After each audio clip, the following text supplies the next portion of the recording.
Hello everyone, हमारे इस channel पे एक बार फिर से आपका बहुत बहुत स्वागत है। जैसा कि आपको पता है, हमारे चैनल पे हम लोग कंपनी लॉ की सभी यूनिट्स को कवर करने वाले हैं, जो कि आज पर दिल्ली यूनिवर्सिटी सिलेबस होने वाली है फॉर बीकॉम प्रोग्राम कोर्सेज। पहले भी हम इस चैनल पे 2 वीडियोज़ अपलोड कर चुके हैं। अगर आपने वो नहीं देखी हैं तो प्लीज़ जाकर ज़रूर देखिए।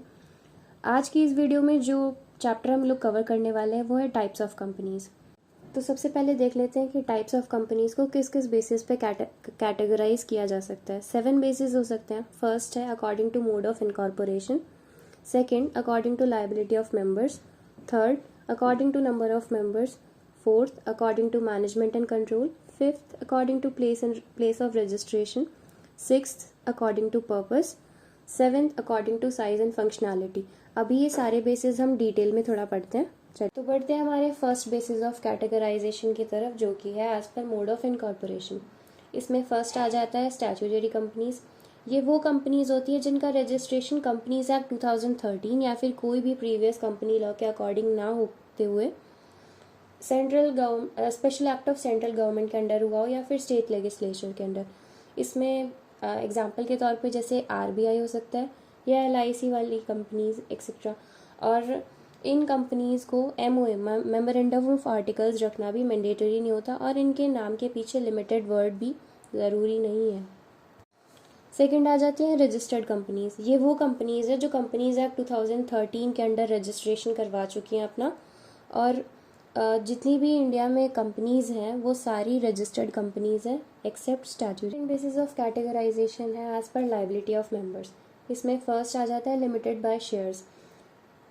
एक ऐसी कंपनी जिसमें जो मेंबर्स की लाइबिलिटी है वो मेमोरेंडम के अकॉर्डिंग सिर्फ उतनी ही अमाउंट तक है जितना उन्होंने शेयर्स पे पेड नहीं किया। जैसे कि एग्जांपल के लिए ले लेते हैं, एक कंपनी है जिसके एक शेयर की फेस वैल्यू है 10 रुपीज़। उन्होंने 8 रुपीज़ जो है वो कॉल्ड अप कर दिए, तो बाकी जो 2 रुपये बचे हुए हैं वो कंपनी कभी भी मंगा सकती है। तो वो लाइबिलिटी जो है वो शेयर होल्डर को पे करनी है। तो ये हो जाता है लिमिटेड बाय शेयर्स। सेकेंड है लिमिटेड बाय गारंटी। एक कंपनी जिसमें लाइबिलिटी ऑफ मेंबर्स जो है वो मेमोरेंडम में डिसाइडेड है कि उनको इतना अमाउंट पे करना है जब कंपनी का वाउंड अप होने लग जाएगा, मतलब जब कंपनी बंद होने लग जाएगी तो उनको इतना अमाउंट पे करना पड़ेगा। तो यह है लिमिटेड बाय गारंटी। और अनलिमिटेड लाइबिलिटी में तो हर मेंबर जो है वो पर्सनल लाइबल, मतलब लाइबिलिटी जो है वो पर्सनल भी हो सकती है। अगर कंपनी की जो एसेट्स हैं वो इनसफिशिएंट है कि वो डेट्स को पे नहीं कर पा रहे हैं, तो मेंबर्स को पर्सनली लायबल किया जा सकता है। थर्ड बेसिस है as per number of members. इसमें फर्स्ट आ जाता है प्राइवेट कंपनी। ये डेफिनेशन सारी इजी हैं क्योंकि हमारे कंपनीज एक्ट हमें प्रोवाइड करता है। तो as per section 2 clause 68 of companies act 2013, एक प्राइवेट कंपनी वो कंपनी है जिसकी minimum paid up share capital जो है वो आर्टिकल्स में प्रेस्क्राइब्ड रहती है, और minimum paid up share capital जो है वो प्रेस्क्राइब रहती है। और अपने आर्टिकल्स में उनके पास 3 क्लॉज होते हैं। फर्स्ट है कि उनके शेयर्स ट्रांसफ़र नहीं किए जा सकते। सेकंड है कि नंबर ऑफ मेंबर्स जो हैं वो 200 से एक्सीड नहीं कर सकते, accept in case of OPC हम आगे पढ़ेंगे इसलिए अभी इसको छोड़ देते हैं। थर्ड क्लॉज आ जाता है कि वो प्राइवेट कंपनी जो है वो पब्लिक ऑफर नहीं कर सकती, मतलब पब्लिक को शेयर्स ऑफर्स नहीं कर सकती। सेकंड है हमारे पास public company. As per section 2 clause 71 of the companies act 2013, एक पब्लिक कंपनी वो कंपनी होती है जो कि प्राइवेट नहीं है। समझने में कितना ईजी है। एक कंपनी जो कि प्राइवेट कंपनी नहीं है और जिसका मिनिमम पेड अप कैपिटल जो है वो प्रेस्क्राइब्ड रहता है, वो एक पब्लिक कंपनी होती है। थर्ड है 1 पर्सन कंपनी। तो सेक्शन नंबर 2 क्लॉज 62 के अकॉर्डिंग, इसके नाम से ही समझ आ रहा है 1 पर्सन कंपनी, मतलब एक कंपनी जिसमें एक सिंगल मेंबर हो। तो हमारा लॉ ये प्रोवाइड करता है कि एक 1 पर्सन कंपनीज फॉर्म की जा सकती हैं अगर कोई लॉफुल पर्पस के लिए कंपनी बनाई जा रही है। बट इसमें कंडीशन है कि जो 1 पर्सन है वो नेचुरल पर्सन होना चाहिए और वो सिटीजन और रेजिडेंट होना चाहिए इंडिया का। और जो कंपनी का मेमोरेंडम ऑफ आर्टिकल्स है उसमें नाम होना चाहिए नॉमिनी का। नॉमिनी मतलब कि अगर जो मेंबर है वो 1 पर्सन जो मेंबर है, अगर उसकी डेथ हो जाती है तो पूरी कंपनी इसको ट्रांसफ़र होगी, तो वो नॉमिनी का नाम होना चाहिए।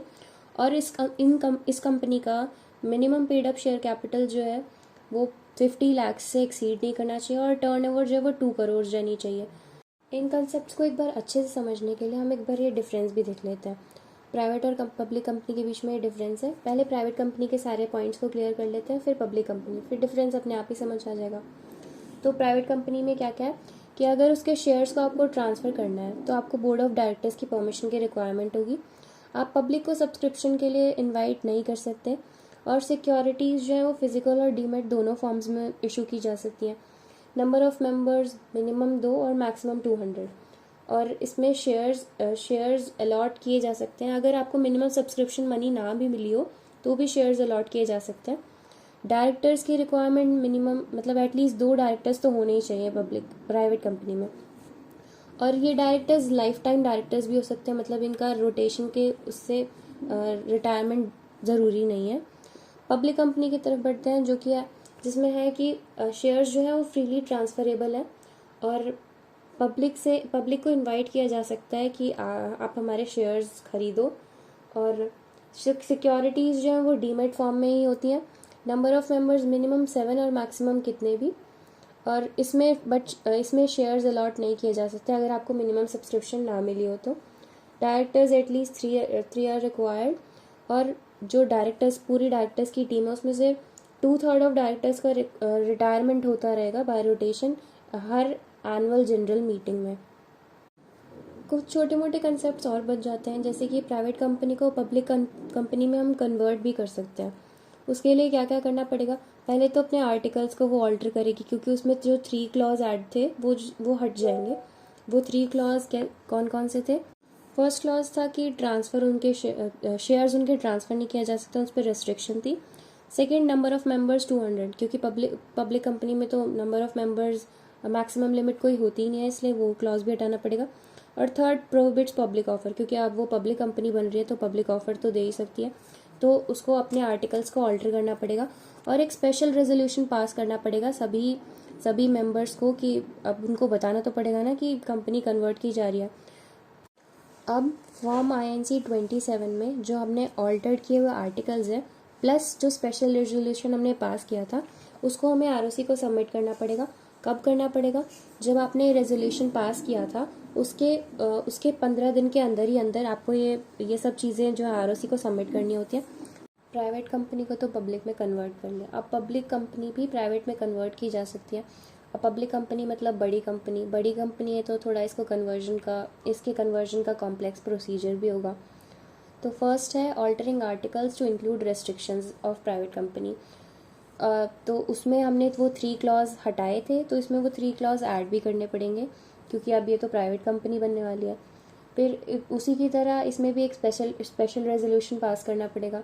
Second, seeking approval of central government by filing an application with regional director.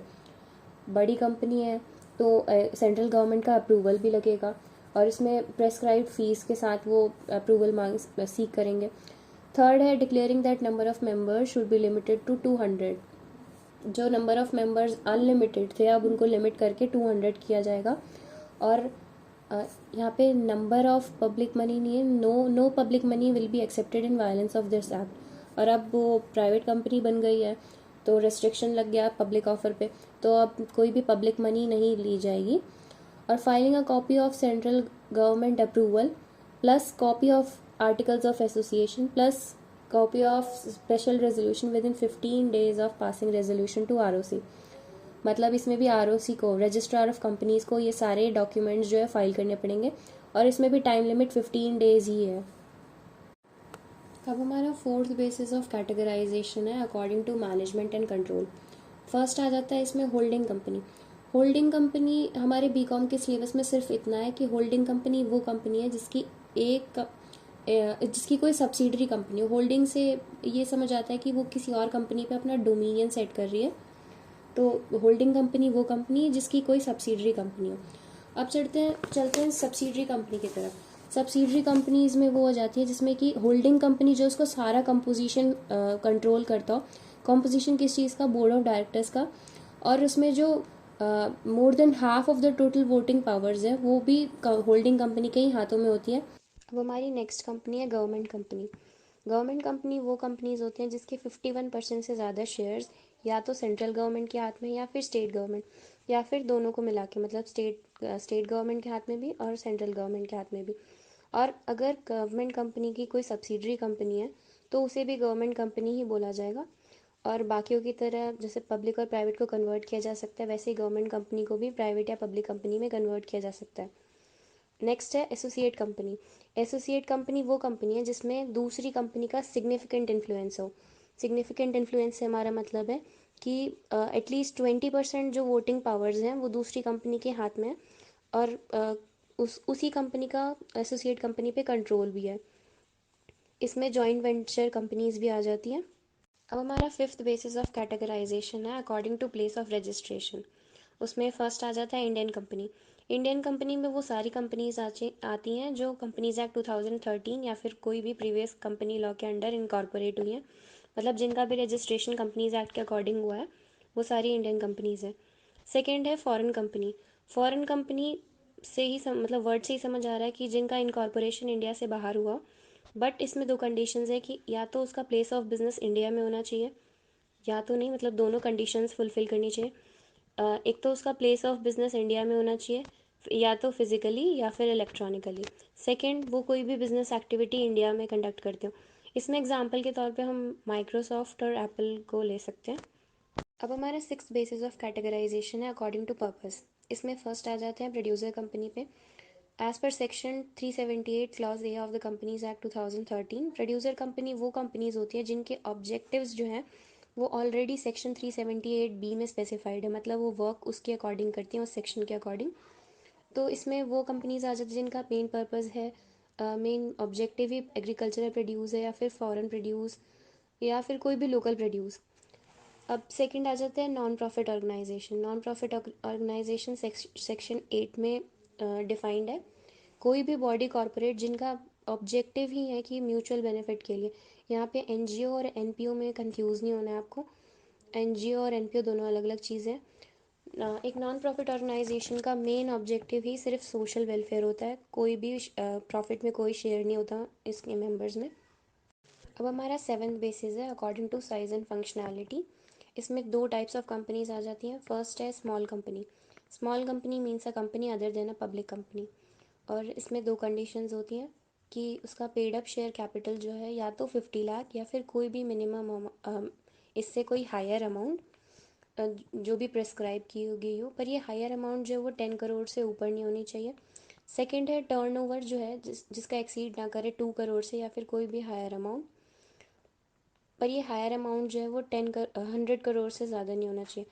अब ये डेफिनेशन तो याद करनी पड़ेगी। इसमें कुछ कंपनीज एक्सक्लूडेड है, 3 टाइप्स ऑफ, जैसे कि कोई भी होल्डिंग या सब्सिडरी कंपनी स्मॉल कंपनी नहीं होती, एक कोई भी लाइसेंस्ड कंपनी स्मॉल कंपनी नहीं होती, और एक कंपनी जो कि गवर्नमेंट के स्पेशल एक्ट के अंडर काम कर रही है। ये 3 कैटेगरीज ऑफ कंपनी जो है वो स्मॉल कंपनी नहीं होती। सेकेंड है डॉर्मेंट कंपनी। डॉर्मेंट कंपनी हम सिंपल लैंग्वेज में ये समझते हैं कि वो company in the eyes of law तो एग्जिस्ट करती है, बट अभी कोई भी काम नहीं कर रही है, मतलब वो इनएक्टिव है। उसको किसी फ्यूचर प्रोजेक्ट के लिए इनकॉर्पोरेट किया गया है, या फिर या तो कोई एसेट वो होल्ड करेगी या फिर इंटेलेक्चुअल प्रॉपर्टी, बट उसका कोई सिग्निफिकेंट अकाउंटिंग ट्रांजैक्शन नहीं होगा। तो गाइज़ ये था हमारा basis of categorization. Hope so आप सभी को ये क्लासिफिकेशन समझ आई हो। ऐसी और भी वीडियोस के लिए please like and subscribe to our channel. Thank you so much for watching. Bye bye.